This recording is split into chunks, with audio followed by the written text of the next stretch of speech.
My name is Olivia Gans Turner. I am the president of the Virginia Society for Human Life, which is the nation's oldest pro-life organization, having been founded in 1967. We are also the only single-issue organization in the state. We have fought alongside groups like Family Foundation, Catholic Conference, and others for years fighting these bills, and has been stated, no one of us is surprised by the actions of Governor Northam, Delegate Tran, or any of their cronies and colleagues in the Democratic caucus. This agenda has been driven for years by the pro-abortion elements in our communities, NARAL, Planned Parenthood, etc. The reality is that the new ethos of the pro-abortion lobby is to go all in for abortion under any circumstances at any time. It always has been since 1973, but now the cat is out of the bag. We are seeing the truth once and for all. The veil is pulled away, and we are aware that even at 9 months of pregnancy, these people believe it's legitimate, and that in fact, they are willing to strip away all hard-won state protections and pro-life provisions. The outcry we are hearing now points clearly to the disgust that Virginians and Americans of every stripe have toward these attempts to strip away these provisions and protections and hard-won laws. Delegate Tran's heinous bill simply cast a much-needed light into the dark minds of those in the General Assembly that see abortion as the ultimate good for women and who have absolutely no respect for the innocent and helpless unborn lives who perish in every single abortion. As has been said, the same bill and others like it were introduced again and again and luckily have been defeated again and again, but only because there is a pro-life majority in the Virginia General Assembly. Any state General Assembly or legislature could find themselves in the same condition because, of course, New York has set a new standard of shame for every other state to copy. We promise you that here in Virginia, we will not follow in those footsteps. Pro-abortion Democrats in Virginia believe that they are within striking distance of their goal. They think that the people of Virginia can be fooled and dissuaded, and they can be masked by other kinds of distractions. But we will not support their agenda, and we will not become another New York under any circumstances. Yep. The unborn child is the forgotten member in every one of these debates. Every abortion stops the beating heart of an innocent unborn child.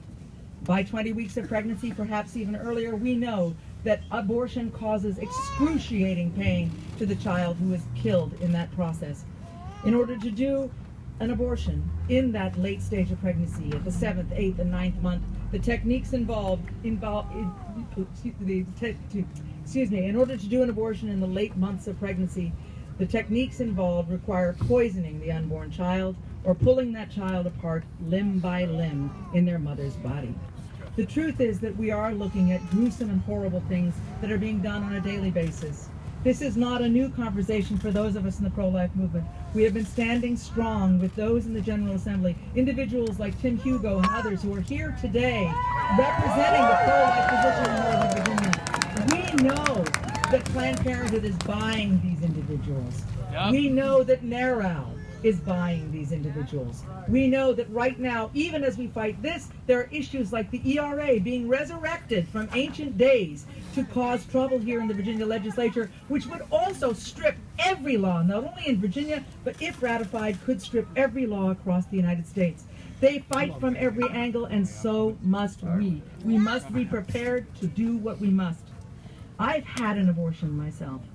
I am one of the mothers that are often talked about by the likes of Delegate Tran or Governor Northam. And I can tell you that women do deserve medical care that does not kill their babies and does not put our bodies and our minds at risk for years of anguish, physical harm, and regret. Virginia's Republicans have made it clear that they intend to stand strong in defense of life. For that, we are all grateful here, particularly the Virginians in this crowd.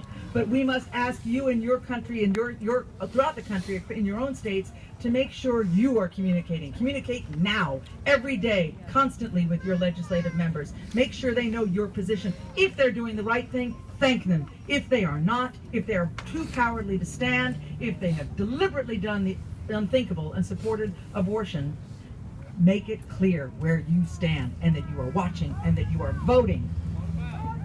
The The difference between the two sides of the House of Delegates is very clear. There are far too many pro-abortion delegates ready and willing to do the bidding of the abortion industry, Planned Parenthood, and others at the expense of the women and unborn children of Virginia. That exists across the country. We must not look away. Virginians and other states must decide the direction we will go as a country, and it must not be in the wake of New York. Nice job, Olivia!